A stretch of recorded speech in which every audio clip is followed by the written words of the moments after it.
Ang Pilipinas naay kapig 7,000 ka mga isla. Kung sukdo ni gikan sa north ngadto sa south, moabot ni og mga 1,850 ka kilometros. Ug kung gikan sa east ngadto sa west, moabot ni og mga 1,125 ka kilometros. Sa dagkong mga syudad, jeep ang kasagarang sakyan sa mga tao. Sa mga probinsya, pagpanguma ug pagpangisda ang kasagarang panginabuhi. Sa pamahaw, paniudto ug panihapon, di gyud mawala ang kanon. Buhong pod silag mga seafoods, mga gulay ug mga prutas nga ang uban nato wala pa makatilaw, sama sa mangustin, marang ug durian. Sa unsang paagi nahimaya ang ngalan ni Jehova niini nga mga isla? Niadtong 1912, si C.T. Russell miadto sa Manila ug mihatag og pakigpulong nga nag-ulohang hain ang mga patay. Ang bantayan ng tore nag-ingon, dihay nanambong nga mga 1,000 kabatan-ong lalaki nga Pilipino nga nag-edad og 18 ngadto sa 30 ug makasabot og iningles. Naminaw sila pag-ayo sa pakigpulong. Paglabay sa daghang tuig, sa 1947, nangabot ang unang mga graduate sa Gilead. Og niadtong 1954, nangabot silang Raymond Leach ug Denton Hopkinson. Si Brother Hopkinson nahimong tigdumala sa sirkito sa edad nga 22. O karon, membro siya sa branch committee. Pag-abot nako dinhi sa Pilipinas, mga 20,000 pa lang ang mga publisher. Karon niabot na mig kapin sa 240,000. Wa gyud ko magdahom sa una nga moabot mig ingon ana kadaghan. Si Brother Jeronimo Lastima mitabang sa pagsangyaw didto sa mga bukid, bisan sa delikado kaayong mga lugar. Sila may ingon, ayaw magpanangyaw sa hilit ng mga lugar, kay doon na pa'y mga mamamunggot og ulo dito. Misunod mi sa ilang tambag, maong wala ko mapunggotig ulo.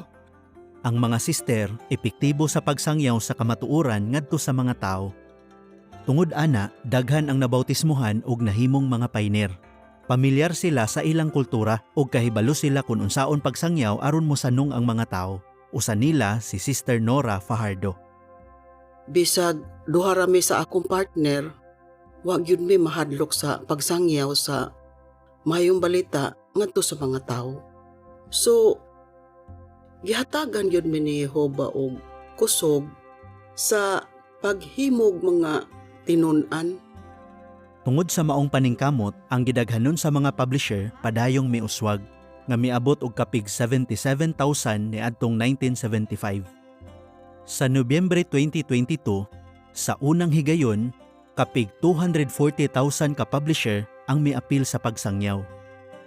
O kapig 210,000 ka Bible study ang gidumala. Kining tanan nahimo bisag nagpadayon pa ang COVID-19 nga pandemic. Di padugay, dihang nakita ni Stephanie ang mga libro ug magasin sa literature cart, iyang gisultihan ang iyang mama nga nahuman na niyag basa ang mga publikasyon nga ilang nakuha sa miagi. Nangayo si Stephanie og librong Mabuhi Ka Hangtod sa Hangtod. Gitanyagan si Stephanie og Bible study ug ang iyang mga ginikanan misugot. Dayon nakatunan niya nga ang personal nga ngalan sa Dios maoy Jehova. Karon sa matag higayon nga magampo siya, ngalan sa Dios nay iyang gamiton. Si Stephanie nagpadayon sa pag-Bible study. Niadtong Enero 16 hangtod 27, 2023, dunay gihimong branch visit sa Pilipinas. Ug naay special meeting nga gihimo dito sa Metro Manila Assembly Hall sa Domingo, Enero 22. Kini ang unang kinadak-ang in-person nga tigom sulod sa halos 3 ka tuig.